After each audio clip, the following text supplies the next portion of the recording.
Will we fight? Will we not fight? Will Cronjongulus hang dong? This week on Hapless Heroes.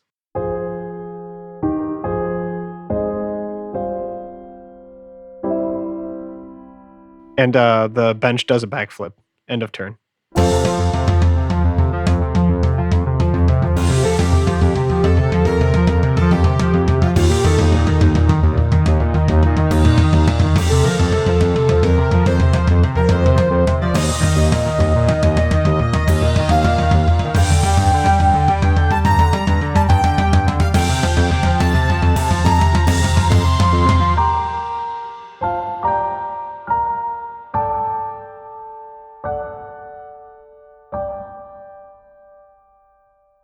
Hello, everyone. Welcome back to another exciting episode of the Hapless Heroes podcast. I'm Francesco, your host and DM, shepherding you through what is shaping up to be a very crazy encounter. The people dealing with this crazy encounter, you know them, you love them, are surrounding me right now on a virtual screen where we are all staring at each other's faces. One of those people is Dave, playing Zero, Valen's Avatar of War. Good evening, everyone. Mike is Lord and Captain Quinn Southwind. Always at my service. Nicole is Boris the Butcher. Man, things are getting crazy out here. Where's that? What statue? What? Zach as Pregnart. How do I cast dong on? My pregnant voice is not good. Let me retake that. Let me retake that. So good. Thank you. Did you have a frog in your throat? How 3, 2, 1.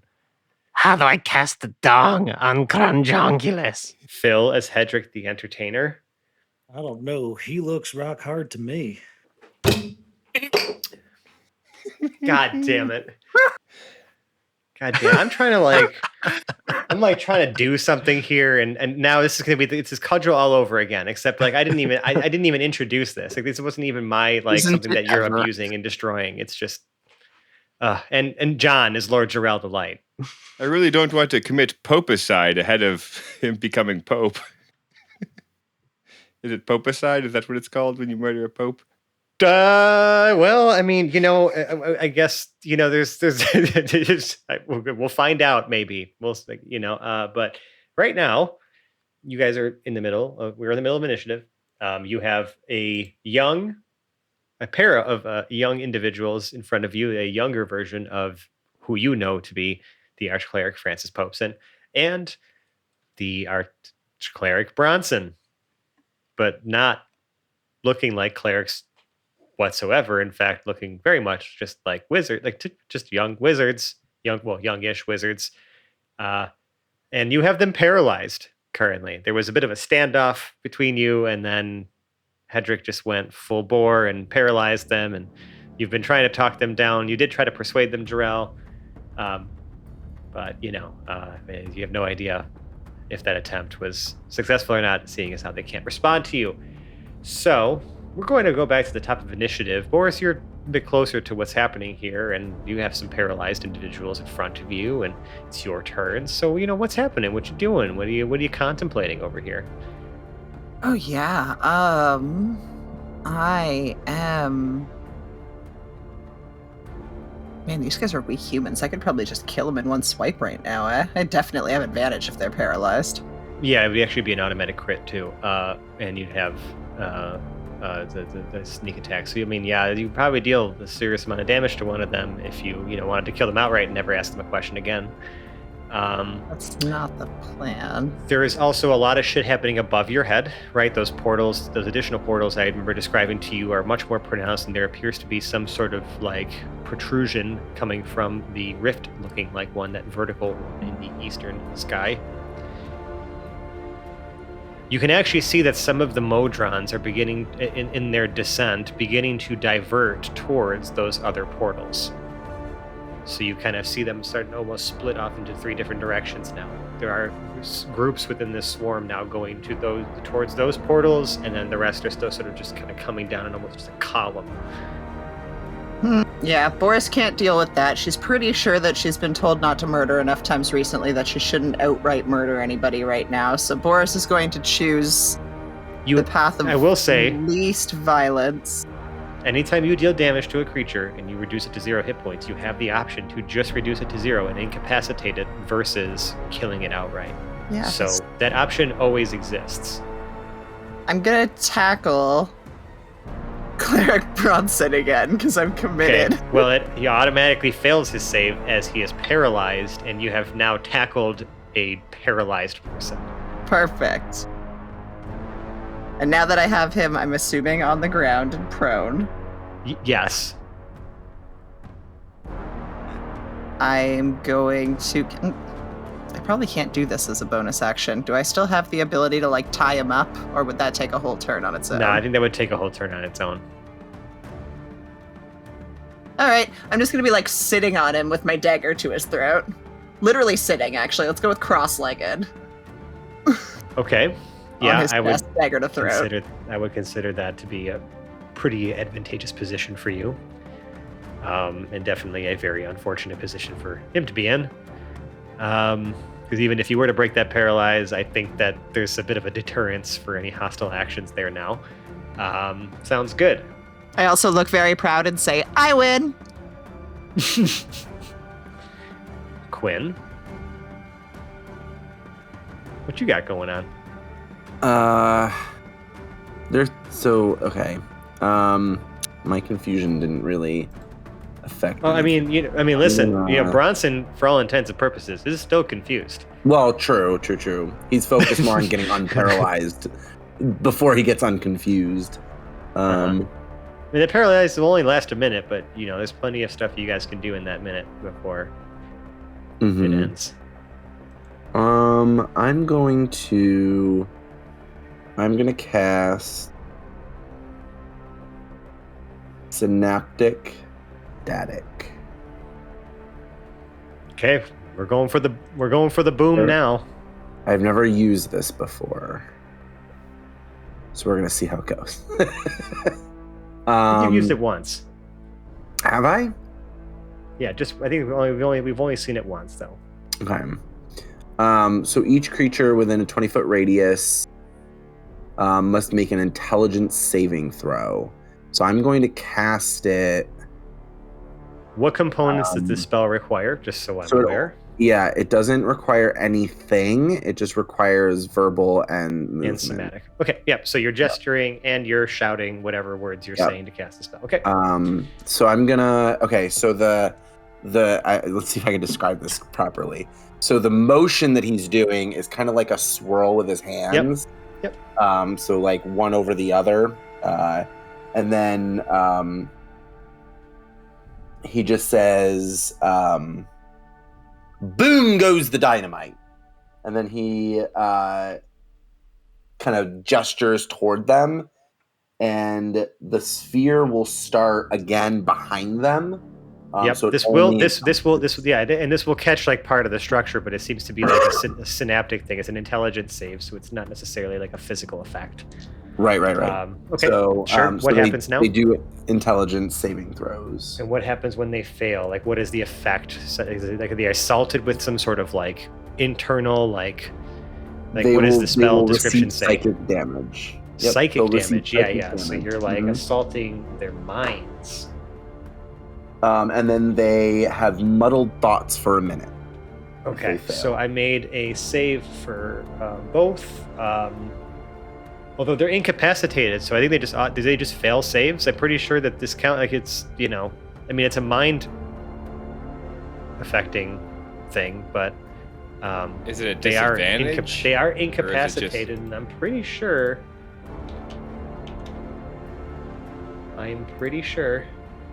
An incapacitated creature, let's see. They automatically fail strength and dex saves. Okay. Attack rolls against them have advantage, and any attacks are crits if that attacker's within 5 feet. And incapacitated, they can't take actions or reactions. So they still have to make the save since it's not a strength or dex save. Right. And you said it was intelligence. They do actually have a decent amount of that. So we got a 26 and a 14. Okay, 26 succeeds. Popeson succeeds again. Bronson is affected. Yeah. So they take 8d6 psychic damage. Is it halved on a success? It does Or no? not say, so I'm Okay. assuming none. Yeah. Okay. So Popeson will take that. Target takes on a failed save. Oh, wait. Or half as much damage on a successful one. Okay, got it. Would that have also hit me with my position? No, he specifically placed it. On targets. Okay. Oh wait, no, yeah, you're on top of you're I'm on top of literally Bronson. Make that sitting on save. him. Make that save, baby. Okay, I thought so. I did roll it, and I got a 26, so I'm fine. Yeah. You're fine. You're taking half damage, unless you have any abilities that I think do rogues have something that takes that in essentially just if you're taking half damage, you're taking none. Yes, I It's an believe area. so. It's an area effect. So I know Negate barbarians. damage on success and have it on failure. Yeah. Is it Oh, only on that's dex dex saves? saves. It's only dex saves. So you're still taking half. I think I have something else that I can. I have something else that I can have. Do you? I could. Well, okay. I guess I can't really uncanny dodge this. It's not an attack. It's per not an se. attack. Hmm. It's just half damage. It'll be fine. Yep. Nope. Yep. I'll be fine. Yeah, it'll be All okay. right, Quinn. What is it? So half damage is 13, full damage is 27. Okay. And then Bronson, is it? Has to roll a d6 and subtract that number from any attack roll or ability check, including Constitution, to keep concentration, which doesn't really affect anything because they're paralyzed at this point. Got it. Okay. And then That I noted. decide I'll move up another 10. And then also I will provide Jarrell once again with some. Yeah, he's been cashing it in, so you know. Exactly. I might as well give it because I can't stack it. So since he's been using it, I might as well keep giving it to him.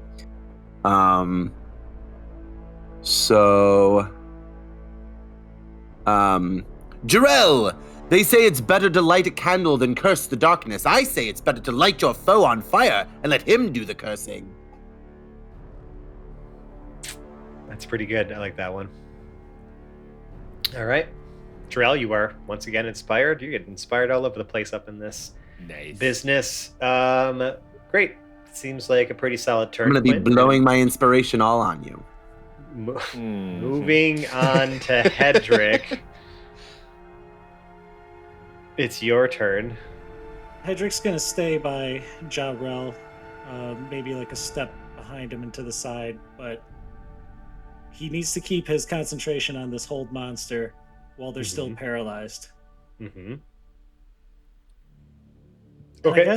I mean, he still feels like he's a little conflicted as to how damaged we need these guys.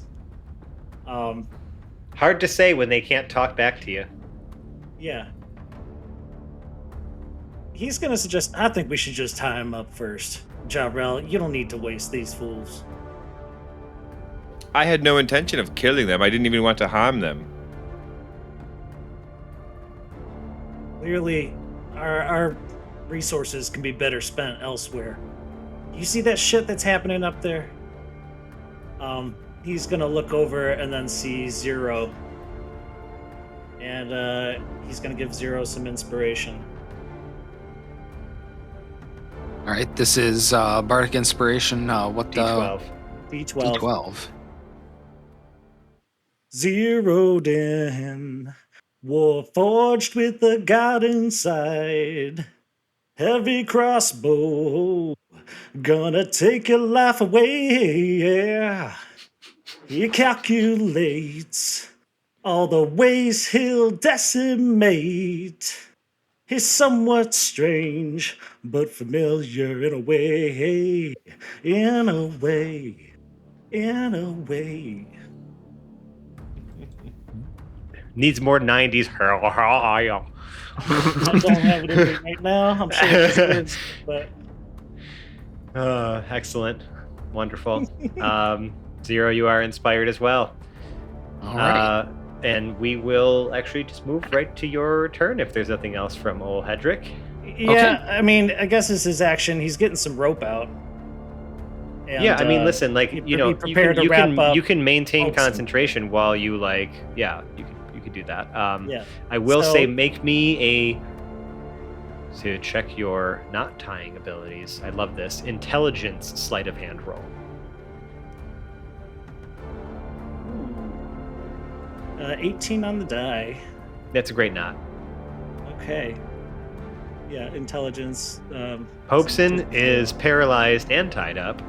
Bronson is confused, has had his mind assaulted, and is also paralyzed. So we're clear. Guys are just mopping these little minions up here. I mean, perfectly, very important characters. Great. That sounds great. Hedrick, Pregnart. Hey, buddy, you have an animated statue. You have Sure an do. animated bench. The bench is by your side. The statue, I guess, will take its 30 feet, right, and the rest of its movement to get to you. Yes, it will. I can still command both of them, right? Yes, I believe that's kind of how that works, right? It's like you have to, like, yeah, as a bonus action, you can mentally command any of those creatures that you made, or all of them at the same time. You decide what action the creature will take and where it will move. So in that case, I'll just say that the statue's still 30 feet away from you. You can move it wherever you want. They both have a movement speed of 30 feet.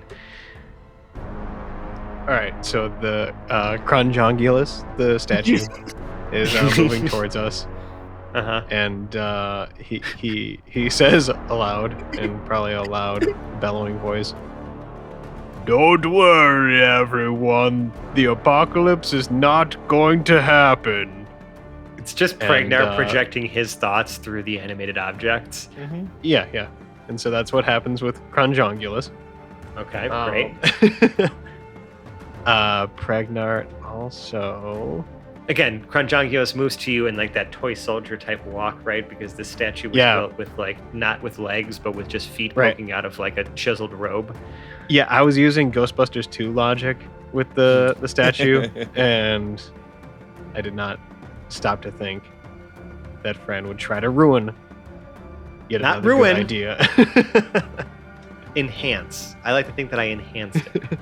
Right. So now instead of Ghostbusters 2ing towards us, it's Toy Story little green soldier guys ing towards us.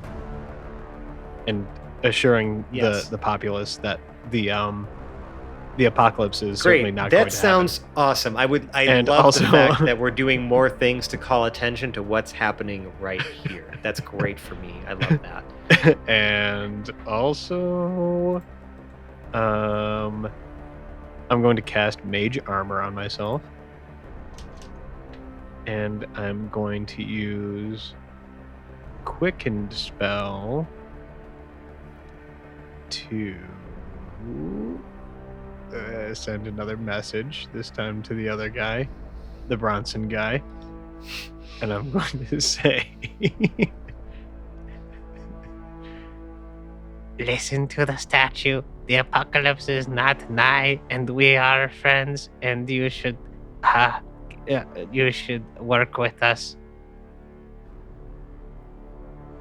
Okay. Again, there is no response because fine. they are Oh wait, no, it's a mental message. And so Bronson will reply, "You are literally assaulting us. You will pay for this. Although this kind of sucks with the whole knife to my throat thing. I won't lie." Is what you hear in your head. All right. And then Pregnart says to his compatriots, Wait, is there a reason why we're physically threatening them if we're trying to just talk to them? I honestly wish we weren't hurting them. They did try to stop me from helping them. I think that's the main problem here. That's the main Jarrell problem. says out loud. You refused my help, so this is what happens when you say no to the. You don't cast on our baby boy Jarrell. Because of the implication. And Yikes. the bench does a backflip. End of turn. Great. Now, did So we glad. reach 0 on initiative yet, or It's now your turn. Okay. Pragnar was at 12. You're at 7. Oh, all right. Yeah, I when I was looking at the numbers, I had a little bit of a dyslexic moment. But yes, now it is Okay. your turn. All right. Well, and I'm easily confused and need visual aids. But it is we get there. So 0 pulls up. Reason's still at the ready. So I'll talk on my turn. So working theory, they were here during the foul upheaval. Is there any possibility that the future versions of these people were undead in any way, shape, or form? I don't know really. I remember using Divine Sense on Bronson, but it didn't seem like it was really him at that point. Could the Pope have been? And now Jarrell's looking like, again, dumb, confused. Look at his face.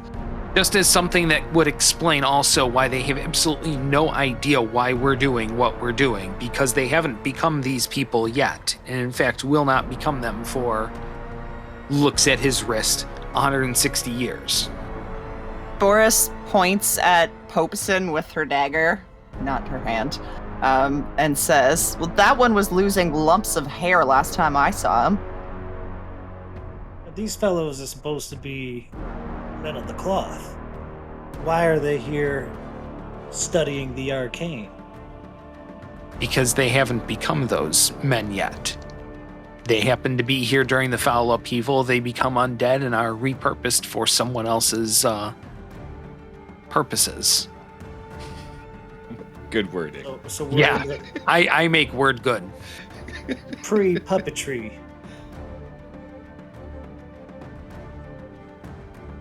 How could an undead creature become the Pope of? Again, Jarrell's got like that look, the multiple, like the pyramid, the Pythagorean theorems all floating through his head and all that stuff. Yep. So, just gonna cut this conversation short because obviously we're still in initiative. I went to their turn. And at the end of their turn, they make their saves again against Hold Monster. Popeson does break out of his paralysis. Bronson remains paralyzed and confused and mind assaulted. And he again, he's tied up. So you see on a his rope. limbs, you see him go a bit slack now, right? As he's now struggling and resisting this bondage. Whoa there, fella. You treating him like cattle right now? Warning him because Zero is standing there with a heavy crossbow feet away from his face. And I have a dagger pointed at him. And he This just is for starts your own good. he just starts yelling, "Guards! Guards!" Should have gagged him.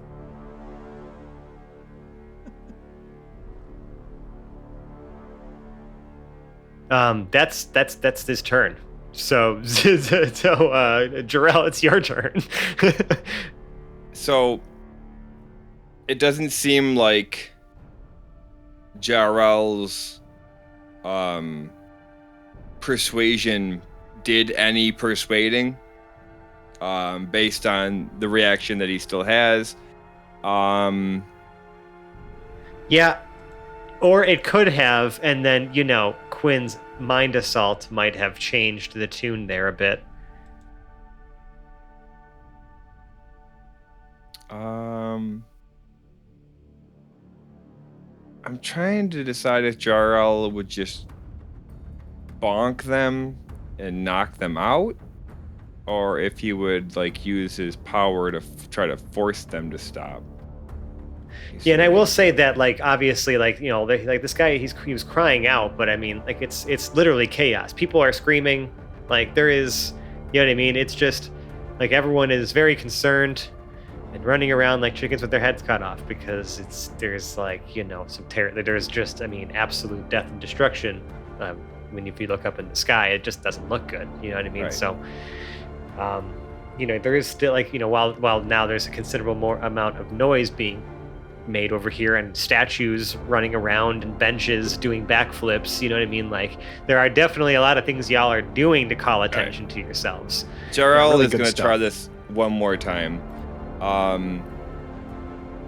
We can, I mean, I guess because of the fact that your foes are incapacitated, we can drop from initiative briefly here and then, you know, go from there depending on whether you choose to engage and continue combat or not. Yeah. So say what you got to say. Stop fighting us.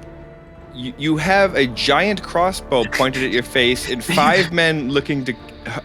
you started this, I want to remind you. We only offered you help. If you simply stop attacking us and listen to what we have to say, you might not die. Is this like a Han shot first thing we're having here? Like, are you remembering this wrong, Jarrell?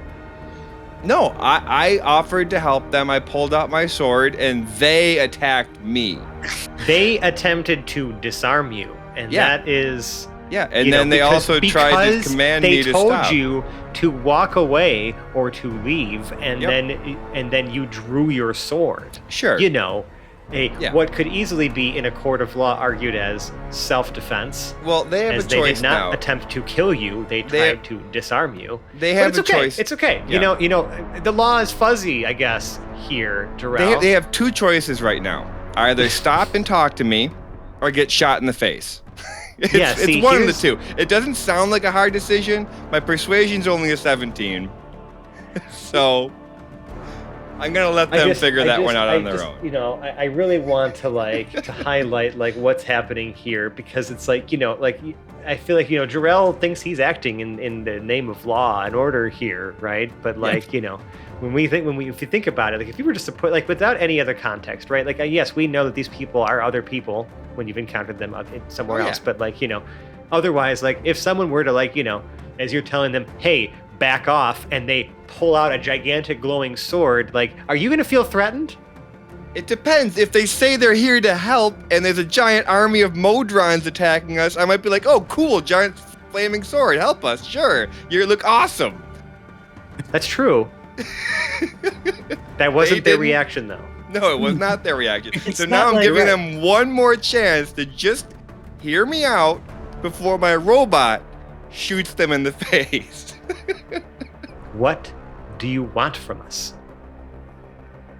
You look exactly like the future pope of a worldwide religion. However, that doesn't happen for 200 years. Forgive me, but I'm trying to piece this together. I'm sorry, you're talking about time travel? You people really are crazy. Guards! So why doesn't anybody hear me? I'm telling you again, that robot is just waiting to shoot you in the face if you keep doing that. Why are you holding us hostage? We're trying to figure out what's going on here and fix this, and you are actively impeding us from doing it. We just told you to back away and let us handle I can say the it. exact same thing about you. So We just asked you to back away and let us handle it. Gerald turns to Zero. Do we just leave them? They don't seem like they're any use at all. If anything... Normally, I'm one for pragmatic violence, but we might need to keep this timeline. But if they're not the same people. Exactly, because they haven't become those people, because that's how cause and effect works. But wouldn't they have to be undead to become the people they are in the future? But they haven't become undead yet, because the foul upheaval hasn't happened. And our goal is to prevent that, so they will again. Charles started to go cross-eyed. I will say, Jarrell, and it's just as a point of clarification, because it's not like this is ever something that we've ever had to establish before, because you would have just had absolute trust in the system. But like, while you were coming up as a paladin, you were learning how to do all these things, divine sense and this and that. You know what I mean? Like you learned all these abilities through the Church of Valen, right? Through the Archclericy. Some of it. I would from like these for people. you to make me a history check, please. Okay, not bad at those.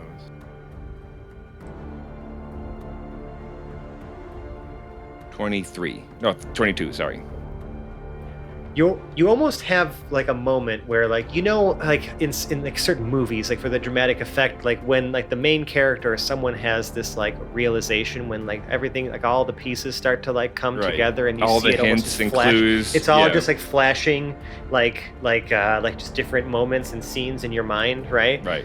Now that you think of it, every time you were learning like any abilities for sensing, anything that was consecrated, desecrated, anything, you were always taken to a very specific like place, like, you know, part of like the spire, and the archcleric was never the one who was actually taught you those particular abilities. It was some of the other paladins that existed within the church. He was never actually present for any of that.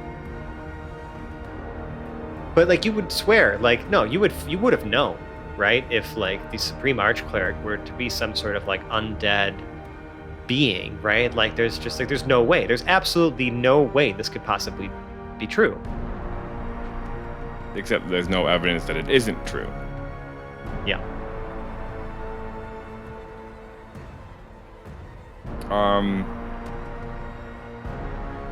So I was trying to play this like, because one of Jarrell's oath portions, pull it up real quick.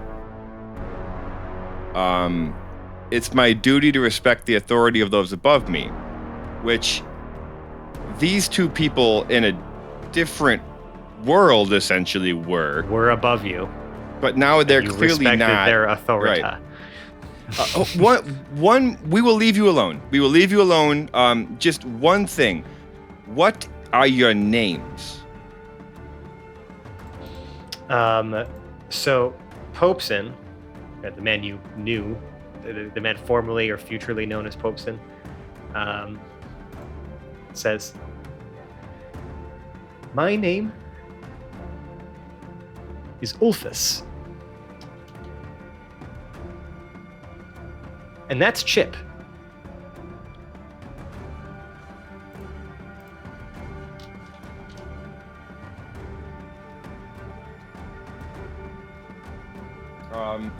I mean, yeah, you could just apologize. And, like, No, say because your thing. I'm Just say going to your thing. also heal them both. They're tied up. It's not like they're going to be able to resist much anyways. Okay, So, like, yeah. I heal them both. I release them both. I apologize. Okay, so like I'm assuming much then healing Hedrick do I have breaks to do to- concentration on Hold Monster as well. How much healing do I have to do? Well, for Pope, you'll have to heal. What was it? What was the damage on Synaptic Static? It was 27 for the full. So Bronson would need to be healed 27, and Popeson would need to be healed half of that, which is 13. Doesn't it round up? Or it rounds down? Rounds down. 13? Okay, so Edric can cure wounds as well. I'll just do. Well, I mean, Are you I laying would on the save hands? that. I would save that for later. Okay. I'm just gonna heal them both and then walk away really confused. They just like, well, like, I mean, they feel like the divine, like that divine healing course through them. Just like, I mean, thank you. I still don't understand. No, wait, no, don't go anywhere. What do you like? Hold on. There must be some merit to what you're saying. I heard you saying things about timelines, and being from the future. I'm sorry, we didn't believe you, but like, obviously, you are very incredibly powerful people. I've never met anyone quite like you. This has all been very confusing. But like, we just need to try to save as many people as we can, and figure out what's going on. I don't think now is the full time to explain exactly what is going on, but do the best you can. We will assist you as best we can as well. But what you said we're from the future, so obviously like you're here because something. I'm assuming you're here to prevent something terrible from happening. Yes, but not quite. And this. that also means that time travel is possible. Oh, that means so many. Oh my! Everything we know could be wrong. And they just like look at each other, like like almost like in like sort of this like horrifying astonishment as like this obviously like if time like if Right. we've really proven time travel to actually exist and be possible, then like some crazy shit could be happening here. Right. Patrick will pipe up. Look, it's just a theory. What do you I know don't about the know. timeline that they're shouting about? That these creatures are shouting about as they're like as they're descending upon us right now. We're not quite certain. As far as we knew, there was supposed to be a massive explosion. I think we stopped that and maybe created another problem. Oh, we're doomed. Oh, we are so doomed. We're gonna just go try and save as many people as we possibly can. We must protect the citizens of this city. Look, understand, the only way we get through this is by working together. So you can't just assume every person you come across is a hostile person just because they unsheathe their sword as the sky is raining destruction. It's a confusing time. We don't need to lecture them. Go with our blessings and save some people or something. Okay. Well, they they get up, dust themselves off, and continue in the direction they were running before you chased them down. Just wasted like 5 minutes of their lives. Here's the thing, right? Like, I love that everyone's like most of you, like your first instinct is to like let's go and then like let's attack. But then as soon as anything confuses the like these must be just hostile people, we just got to do something about it, right? Like it just like everything breaks for you guys. It's just like no, wait, hold on a second. I don't want to have a conversation. I want to murder. Is like Jarrell how didn't I feel, think they were but- hostile, but they did use 2 spells immediately on Jarrell. So everyone did. else definitely were well within their rights. At that Pregnant point to was think just they were- confused and Yeah. trying to be chaotic. Well, you still have a giant statue. For the, yeah, it's only that for was a just minute. for a minute. So Yeah. but here's the thing: then when it becomes inanimate, it's now just standing wherever you left it. So like now this statue has literally walked off of its pedestal and is now just standing freely, like in the So? middle of like the square where you are, and so Your is the point. bench. I'm just saying, like you've just That seems like, good. displaced a bunch of stuff in this plaza. That sounds fine. Sounds great. Great use of resources. Honestly, I was just trying to draw attention to us to make sense of the situation. But that didn't work either. yeah, there's a lot of things capturing people's attention right now. Speaking of A which, your giant statue attention- that was almost about to hang dong could have overridden the sky portal. But And we're just now going to forget about this statue, and we're going to leave it behind us, and we're going to move on to the rest of the stuff that's happening here that's actually relevant to Unfortunately. the story. So, you look into the sky, and you can almost see as the Modrons are now like sort of swarming close to where those other like portals are forming up in the main portal that's showing like the realm of you would assume. I think we've established already when we were all in Legredex, right, looking at all of the planes and portals and places to go. One of those was Mechanus, which I think after some history checks and some knowledge is the plane of pure law, just complete just law and order, and like everything is organized and has its place and has its purpose, and it's just like it is like the embodiment of all that, and that is the home of the Modrons. So you could assume that that's probably where you're looking up into in this massive circle in the sky that everything's just pouring out of, and you're seeing that those crazy backdrops. You can see that getting kind of closer, like where you can kind of see almost like when you're looking at photos of celestial bodies like in our solar system, like Jupiter and things like that, like when you see like one of its moons cross in front of the photo, right, it's just almost like this like little shadow, right, this little dot, just something that's kind of like you can see that there's definitely something between your frame of reference and this pretty backdrop besides just a swarm of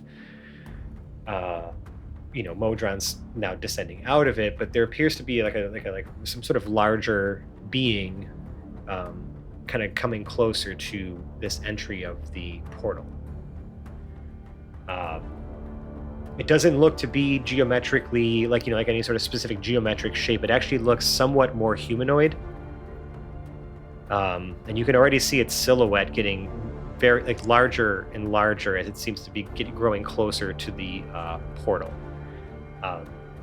indicating this might be something that is quite gargantuan.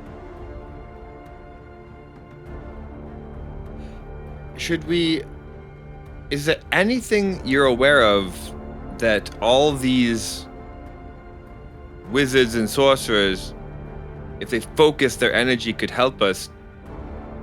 That thing is gigantic. We can't possibly take it ourselves. Who are you talking to? Because your friends group that you just healed I was just saying, I ran away. No, just our group. Do you think if Ebenezer were to gather everyone that we'd be able to put up a sufficient fight? How long did it take us to convince 2 wizards to stop hitting us? Let's extrapolate that out to how long is it going to take us to convince all of the wizards to do the same thing? Most of the wizards, well, at least a good portion of them back there, saw that I was able to perform a hamstercism. Look, if we can get to Ebenezer, we could use the pot of casting. We also have the help of his son. His son's on our side. Pregnant made good friends with many of the teachers, especially, what was her name? Scootleboot. Mildred. Mildred Scuttleboot is my best friend. Perhaps we could use some of the good faith that we've actually had on this round and bring everyone together. I feel like, I can amplify the pot of casting and it'll cast out a pretty wide net. Mike, you were muted, by the way. He was just nodding. Oh, I was just singing "We're All in This Together" from Every school. time. which is why I stayed muted.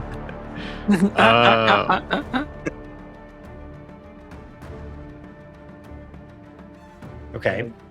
So, I mean, that's, an idea has been added to the table. I mean, at this point, that swarm is getting closer and closer. Every moment that's passing, right? It's just getting a lot closer. I will say, without really any checks needed, you're also starting to notice now. It's kind of hard to see, obviously, over the walls that surround this campus, right, in this particular inner, part of the city.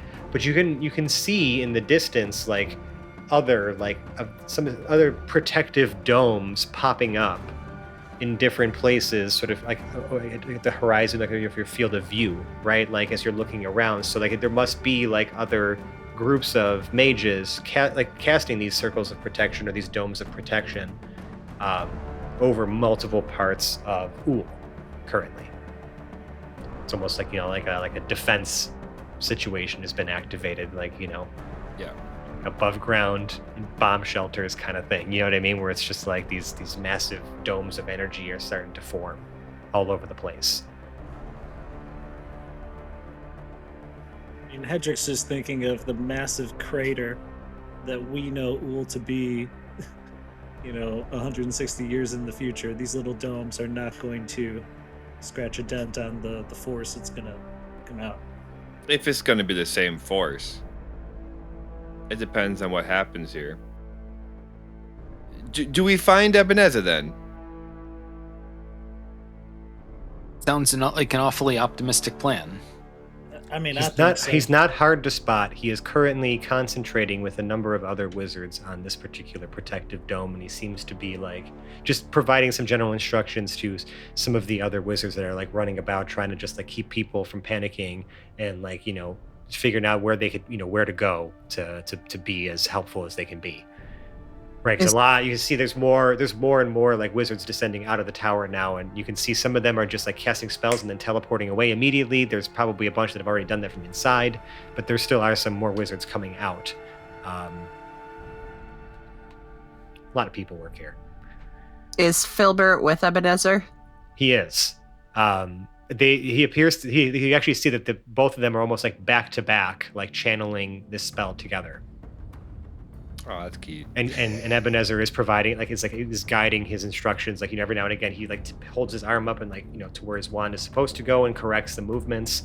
But Filbert seems to be getting, somewhat of the hang of it. They're bonding. Well, the 6 of us goobers come walking up. Yep. Yeah, and I mean, it's a chaotic scene you're walking up to. Like, Ebenezer is shouting orders at some of the other wizards, telling them, where they're needed, or where to go, or where to teleport to, what sections of the city are still not covered. And he's, at the same time also telling Filbert, just keep it up, don't stop. You got to keep your arm up there. Do not lose your concentration. You have to focus. All right, Filbert. Now more than ever, this is the most important moment of your life here. You and me, people are counting on us to protect them. He's like, don't worry, Dad. I'm not going to mess this up. I'm not going to mess this up. He's going to mess this up.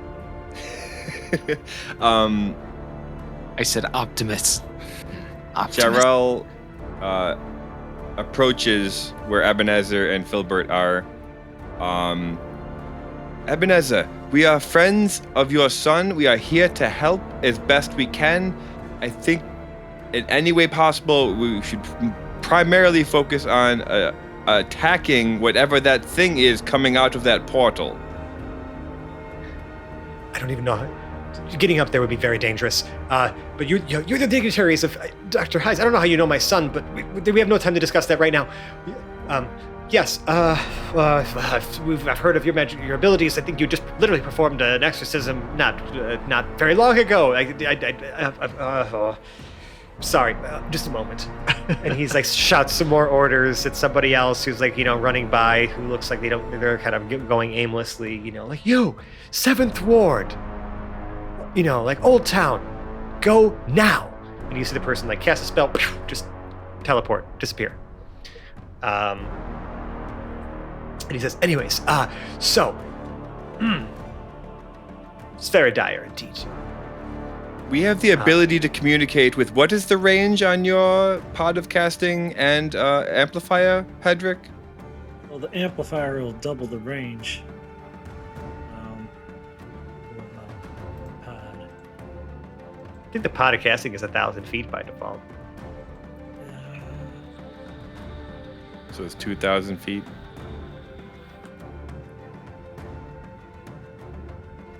Yeah. 1,000 feet. I can do 2,000 feet, and it lasts for an hour. Well, most of an hour. Yeah, you with our help will have the ability. Apocalypse podcast. Yeah, you with our help will have the ability to communicate with everything within 2,000 feet for an hour. Guess I can already do that. I appreciate the offer, but everyone, the people who need to know things, they're coming. We're giving the instructions. We're sending people out ad hoc. We're still trying to make sense of where everyone needs to be. We're just trying to engage our emergency protocols for a potential invasion. It's just that we never really expected one to come from the sky. He looks very flustered. He's just and he's also still again trying to concentrate. And again, he turns around and he says, "Filbert, arm up." Sorry. And he just again raises it up a little higher and continues the motions. What's happening with the ley line? It's still has that sort of helix of just this energy swirling up. It's shining brightly. It's it doesn't appear to be pulsing or anything aggressively changing with it. But I mean it's just pure energy that's just shooting out from into the sky from there. Is the swarm anywhere near that sort of helix, that sort of beam? Is it avoiding it, or is it coming? They kind of they're just kind of essentially. I mean, because that seems that's the center of that beam is the portal. It's sort of widening out, right, and just kind of creating this visual that you have. So they're just kind of following that. They're not going directly into it, but they're just descending around it and coming straight down. It's much wider, right, where they're coming out from than the beam, which is much more narrow. I mean, it's still huge, but Filbert said that Modron wanted to affect the ley line. What about a Modron? Filbert, what have you been doing with Modrons? Have you been making deals with Modrons? Well, look, I don't know anything about this business, but if that's the entire gambit of this thing hanging in the balance of this magical beam, I don't know how it can be directed or redirected. The ley line Or shut cannot be off. moved or changed. We've spent all of these wizards, including aristocracies, spent so much time researching all of the ways to channel and harness this energy, to focus it into this beam that we are able to pull all of our magic from. We're currently working on the same thing in Tarantus to the south, but they've been on and off, Doesn't matter. This politics don't matter right now. We are experiencing an invasion. If I could offer some assistance, could Filbert scry on the Modron that visited him without deflecting from the shield you're creating? Hold on. I'm sorry. You need to catch me up. Filbert, keep your arm up. Were you visited by a rogue Modron? Yeah, Dad. What did it tell you to do? It wanted me to do some stuff regarding the ley line. It was just trying to escape. It said it was running away from, the other ones that were trying to hunt it down. And I had some other plans too, but it doesn't matter now. I'm not doing any of that. I'm here to help. Yeah, we'll have to talk about more of that later if we survive this together. In the meantime, this is bad. From what I know about Modrons, Filbert, I'm up. From what I know about Modrons, the rogue Modrons are hunted down with prejudice. The realm of Mechanus is that of pure law and order. I didn't think we'd ever see a day where the door between our material plane and the plane of Mechanus would ever merge. This is worse than I could ever imagine, especially if we have a rogue Modron right here on our soil. They will stop at nothing to terminate these rogue entities and restore order. However, that doesn't explain this whatever timeline business they seem to be speaking of. I'm not quite sure what they meant by that, but that would imply the existence of multiple timelines, and that's a conversation I will have to have with Dr. Hines, whom is missing at a time like this, when we could use him and his incredibly unique and very strange skill set. He's here. I have a feeling he is nearby. Well, where is he? We need him. Do you have a way to contact him? Because he has not responded to any of my messages. That man leaves me unread all the time. Hey, Pregnant, we need you to talk to Dr. Hines again.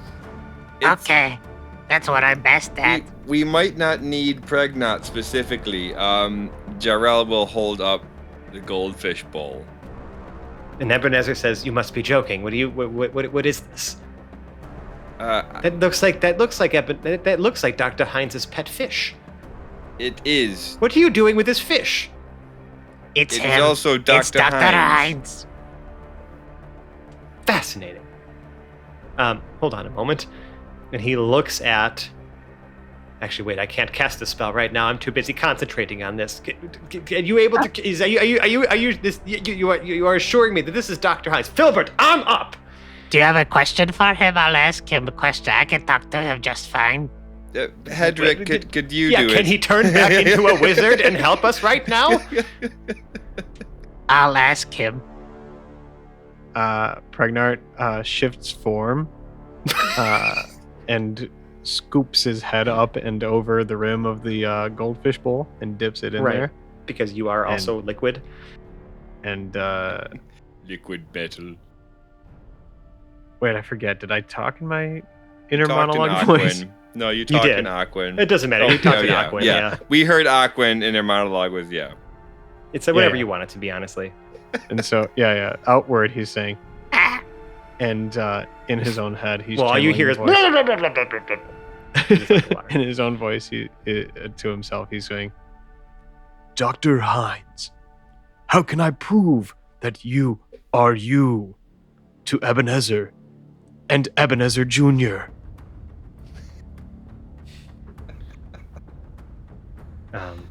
What was that? What was the phrase he was repeating the first time you guys talked to him? It was limited number of tries. Eat the fish if you want to reset. Like it's like it's the same stuff he was saying before to you. He's repeating it over and over again. Just the instructions. Okay. Pragnard takes his head out He of the says nothing more than again, that. And he says, I don't know, he's just talking about the peanut butter cups again. That's what? Filbert! Yeah, he really wants us to have, if we screw up, if we do a mistake, he says, have peanut butter cup. That's what he says. Can someone else translate for me? Is he being serious? Is Dr. Hines making jokes at a time like this? Dr. Hines has manifested himself and launched us to this timeline, or this point in our timeline, and embodied this vessel you see swimming before you. He keeps repeating his instructions to us, but warns us that we can only do this so many times. You see, whenever we eat this little feller, one of us swallows him, and all of us will return Get a peanut back. butter cup. Yeah, he means by that we end up in his office up in the tower, and we have to find our way out and figure out how to stop this thing. Now, we've done this a couple of times already, but this is the first time we have gotten this far, and you are the only person we can think of who is at the center of it. So wait, that explains why you were right there when the explosion happened in the tower. And thankfully, earlier we were able to avoid many casualties, which naturally would have occurred. So you see our predicament. We're just trying to save lives and the rest of this entire population. Filbert says, yeah, Dad, like, you can trust them. Like, they're legit. And, you know, they found me. And apparently I had something to do with whatever terrible stuff happened in the future, too. So I just, you know, I just followed what they've been telling me, and, you know, we've just been trying to figure out, you know, what was going to happen. I don't think anyone expected this, though. Sorry, I'll keep my arm up. It's possible. I doubt it that Dr. Hines can help us right now, but perhaps presenting that rogue Modron would at least resolve one of the horrible, destructive forces coming towards us. Also possible that they're just the extra variable we need to hold off the other two invading forces, especially once they kick off in earnest. Are you suggesting? You know what? Actually, I love Dave's comment, or I'm sorry, I love Zero's comment there as a perfect way for me to segue into the next event that is going to happen here. Oh, god damn it! Kronjongulus finally hangs dong. No. No. You look back into the sky. From the oval-shaped portal to your west, a large, black, what appears to be like a right hand, gigantic, shadowy right hand, emerges. From the east, a massive black scythe cuts through this tear in the sky.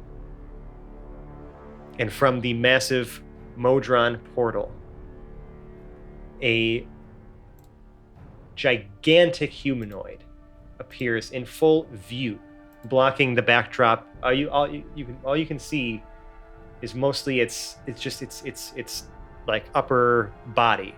It appears to be like a humanoid in shape and in build, and that it has like, it almost looks like a metallic muscle structure with all of these different like tendrils of they almost look like strings of metal and wire and it's stuff you've never seen before, just like hanging off of it and just floating in all directions. And that's what we're going to call this episode of the Hapless Heroes podcast. Damn. Whoa! Crazy. Sorry, everybody. Why do you say sorry every time? Because that was a good ending. I think it's a great ending too, but I know that every time I do a cliffhanger like this, I get a bunch of, comments saying, come on, Fran, why you gotta do this to us? Fran, from ignore our the haters. listeners on the internet. You did it Yeah, with finesse and pizzazz. I hope so. And I love you for But it. That's great. And hey, if you love me for it out there in Radioland, if you hate me, whatever, you can find us on the internet and tell us all about how you're feeling right now. We're on such places as Twitter and Instagram. It's just look for @Hapless Heroes. We're also on Facebook and Reddit. Just for Hapless Heroes Podcast. Most of those places will have either something in the description or like a sticky post or something of that nature that will direct you, though, to what we consider to be the crown jewel of our internet presence, and that is our Discord server, where you can just meet, interact, live chat with us or other members of our audience, and it's just a great little like community we've built of people who listen to this show and people who are just interested in like RPG stuff or just sharing, awesome, cool things that they're doing in their own lives and in their games and whatnot. We're giving advice on how to run games for people who've never done it before. Like, we're doing a whole bunch of stuff in there. It's a really cool place to be, and we encourage you to join us there. I'd like more people who don't listen to our show to join up. So if you're out there not listening to us, I want you to join our Discord. Yes, because they're definitely hearing you say this to them right now. And hearing Yeah, this we need invitation. more representation of non-listeners All in of the them, Discord channel. I think it makes sense. Yeah, so, that's something you can do if you really like us. But if you really, really like us, you could leave us a 5-star review or rating on the podcast service of your choice. Get us trending on those algorithms. People, let's get Hapless Heroes out to the masses. Also, we also just love to read all the nice things you have to say about us, and it just makes us all feel all warm and fuzzy inside. When we see a review, we talk about it amongst ourselves, and we're like, yeah, we'd give this person a shout out, and hey, listen, that person could be you. We'll talk about all the nice things you say right here on the air, and then I'm gonna tell you how much of a 5-star human you are. It's gonna be a great little thing. So yeah, please, tell us how much you love us. But another way you can show us if you really, really, really like us is donating to our Patreon. It's just patreon.com/haplessheroes. We have all kinds of rewards, behind the scenes audio, bloopers, all that stuff. Go over there, check out, see what we got for you. Just you're helping keep the lights on with your donations. We're using that for equipment. We're even donating some of that forward to some of the content creators that help us make the show possible, like Tim at Tabletop Audio, because he's just, over the last 6 years, been one of the main providers of all the ambiences and all the stuff you're hearing in the backdrop as our heroes are adventuring. He's really fantastic. We really encourage you to check his stuff out too. This is not even sponsored, right? Like, he doesn't pay us for this stuff. We just have a cool little deal with each other, and he's a pretty sweet dude making some cool stuff. He should pay us for it. No, I donate Tim, to him pay to us. use this stuff. But it's part of what we do. And so, your donations are all going right back into this show. And, we appreciate each and every one of you that has chosen to donate. Really, again, you are the wind in our sails. So thank you to our Patreon donors. And if you like us right now, you like us, Sally Field, and the whole deal. Write a letter in Tarantula Blood, imploring the reader to listen to our podcast and send it to whoever's in charge of the estate of Agatha Christie.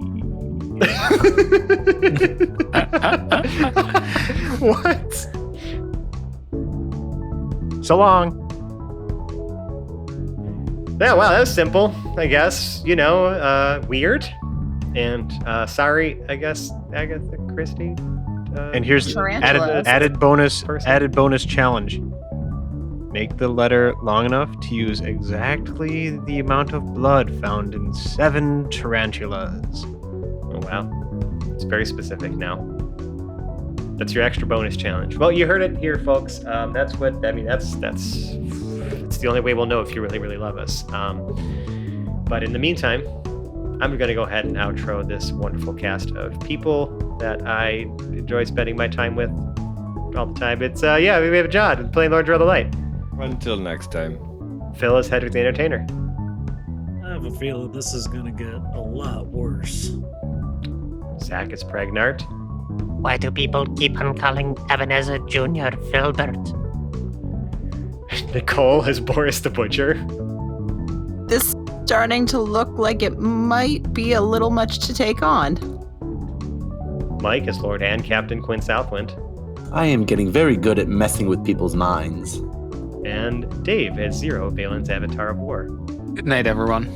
I'm Francesco. I've been your host and DM. Tune in next week for a thrilling and stunning continuation of whatever is about to happen next. Goodbye now. Bye. Bye. Good night, Dave. Sleep tight. Good night to specifically Dave. Yes, just me, because I'm old and I'm probably going right to bed. Samesies. Same.